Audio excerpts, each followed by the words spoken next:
Greetings, adventurers, and welcome to the Den of the Drake. Other dragons hoard gold, while I hoard internet cringe. Now, notice how I said internet cringe, and not just Reddit cringe. Yes, today we are jumping ship and exploring a new website. In case you haven't noticed, I'm a bit of a degenerate myself, and I must return to the place where all degenerates call home. Ladies and gentlemen, we're going to 4chan. Now, without further ado, hang your armor on the wall, warm yourselves by the fire, and let us begin with our first dive into the world of RPG Greentexts. Enjoy. DM rewards party with a legendary scroll. It's a one-time only spell to morph into a dragon. You can even retain your sentience. Moving on with the campaign. We get ambushed by a werewolf pack. The alpha is going full berserk on our ass. Let's go dragon on this fucker's butthole. DM. So you are now a dragon. How will you proceed? I burn the alpha to ashes with my fire breath. Alright, let's roleplay it. This motherfucker puts a can of pickled jalapenos on the table. DM. You have to eat one for every time you breathe fire. This dude isn't fucking around. Not happening. DM. If you don't, then you'll have to roll to retain your sentience. And because this is a powerful spell, you will need a nat 20 or you're going to burn everything, including your party. My face win. Long story short, I ate the whole damn thing because that fucking alpha was sturdy as fuck and had diarrhea the whole month. And yes, there were bloodstains in that mix. As I'm sure you are all aware, 4chan is a place of elegance and class. Now, on to the next green text. What are your thoughts on someone choosing to play a noble character instead of a lower class character? Is that a warning sign? DM. I'm very confused. Me. Why? DM. Well, we have a dirty druid hermit, a grizzled swashbuckler, a bard con man, and a bloodthirsty tribal barbarian. Me. And that's confusing you? DM. No, what's confusing me is the fact that you're playing a rich and powerful sorcerer with ties to the upper class. Me. I'm the party's sugar daddy. What a lovely and wholesome tale. Side note, if there are any sugar daddies down in my comments wanting to send anonymous money to a dragon on the internet, go ahead and hit me up, okay? I know some of you furries are pretty fucking weird. Now, next green text, please. That guy cheats on his rolls. Constantly. Gets caught and called out dozens, hundreds of times over the years. One night, DM gives an ultimatum. That guy can eat his own D20 or be permanently kicked from the group. That guy thinks he's kidding. If I'm being honest, so did the rest of us. The DM is not kidding .jpg. That guy actually does it. He swallows his D20 whole, an opaque green opalescent D20 with black numerals. I will never forget it. All of us just sit there in stunned silence for a minute, then awkwardly resume the game. Several sessions later, we are getting set up for another game. That guy pours out his dice. That D20 is back, sans the paint on most of its numbers. I will never forget the expression of simultaneous rage, horror, and disgust portrayed on the DM's face. Oh my god.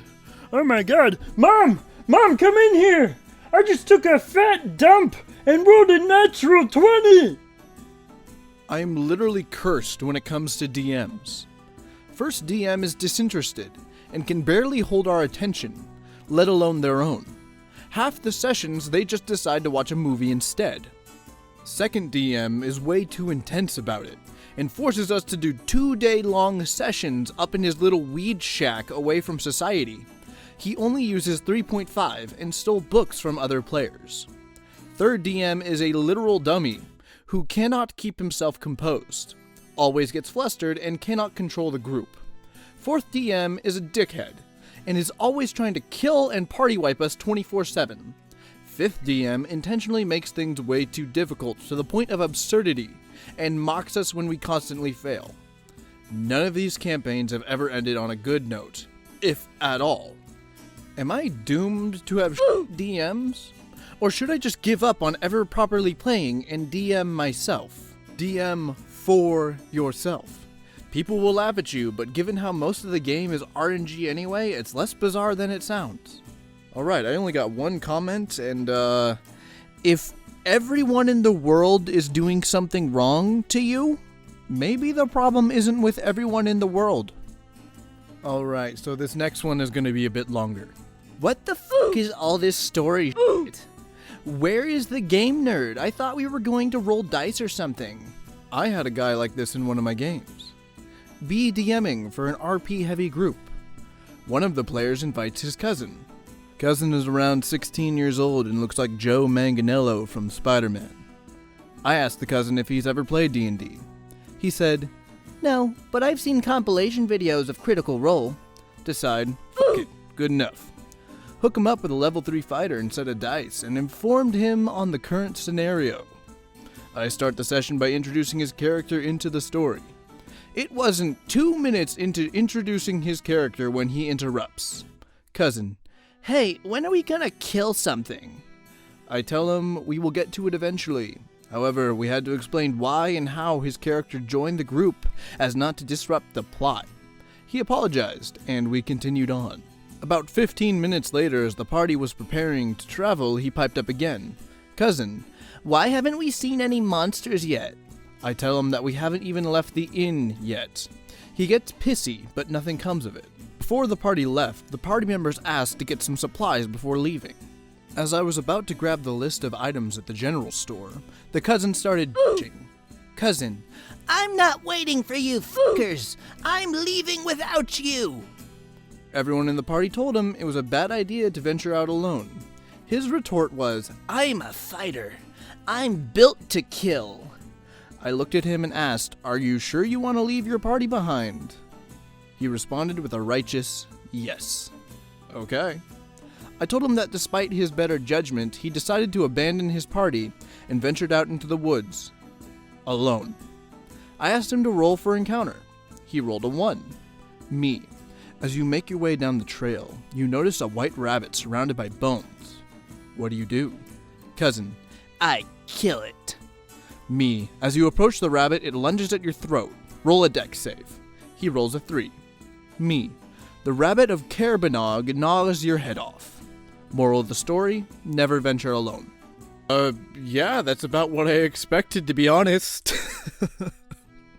Alright, next green text. Players are in hot pursuit of a big bad evil guy's lieutenant.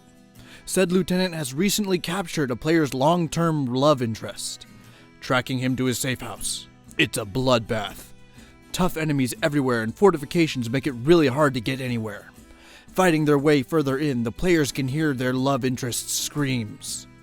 Player in question goes berserk and runs ahead of the others, who cover for him. I describe the lieutenant as doing the unspeakable to his lover. He proceeds to brutalize the man well beyond what most would consider reasonable. Tell him to roll me a perception check. Fails horribly. During the act, his lover snuck up on him and slit his throat.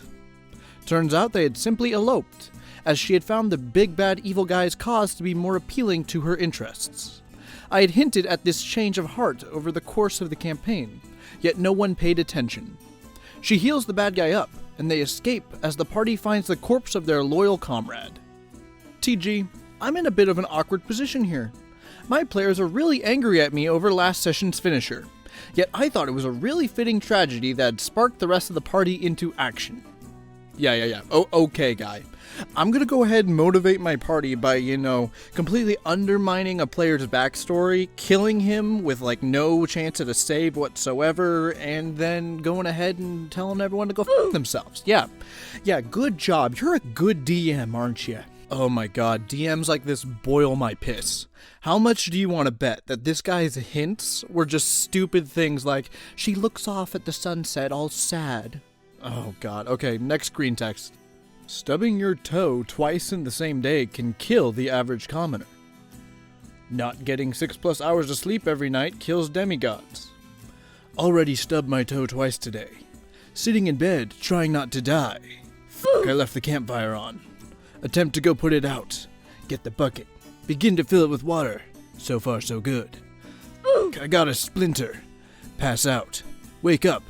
House on fire. Such is the life of a peasant. Got hurt during the day. Go to bed. Fall asleep. Die due to falling damage. I mean, come on, we've all been there. You're a level 1 wizard or sorcerer, you wake up in the morning, you go downstairs to make yourself some breakfast, and boom, you stub your toe. Out of nowhere, all your organs start hemorrhaging, and you're bleeding internally, and you need to start making death saves. I mean, it's the reality of being made of literal tissue paper. It's hard sometimes. Okay, I'm gonna say one more, and then I'm gonna call it a video. Let's go ahead and try to find a good one to end on. Be me. Level 3 paladin. Get jumped by a gang of cultists. Brutally murder them all. Leave one barely alive for questioning. After we question him, friendly healer druid blasts him away for almost killing him. Loot his corpse. Find a tiny bag with 3 tiny white balls. Looks tasty.jpg. Eat one immediately. No scent. No flavor. Confused.mp4. Party begins looking at me, seeming worried. Everything slowly starts fading. Remember chasing another cult member who ate cyanide to avoid questioning. Suddenly flick to black. Swap to party's POV. They see me get a 1,000-yard stare while I seized out and began foaming at the mouth. I fall to the floor. Party begins panicking. Druid had 1 spell slot to cast Lesser Restoration. I wake up hours later. DM rolls a lot of dice once I wake up. Oh not gif. A smile creeps across his face. Anon, when you wake up, you notice that for some reason your skin seems rocky and thick. Your skin gives you a +1 to your armor class. My face win when I get rewarded for my stupidity. Personally, I don't see why what he did was stupid. I mean, everyone knows that every good cultist always carries Tic Tacs with them. If you're gonna be raising Cthulhu, you gotta have your breath smelling good, man. Alright, that's gonna do it for me today. I appreciate you all very much for watching. Now, if you could, please like the video and leave a comment down below. Every like and every comment helps the channel grow ever so slightly. And I would like to give a special thanks to those of you who have subscribed. It means the world to me, and I hope to one day cultivate a community of brave adventurers. Now, thank you all for staying until the end, and I hope to see you all next time in the Den of the Drake.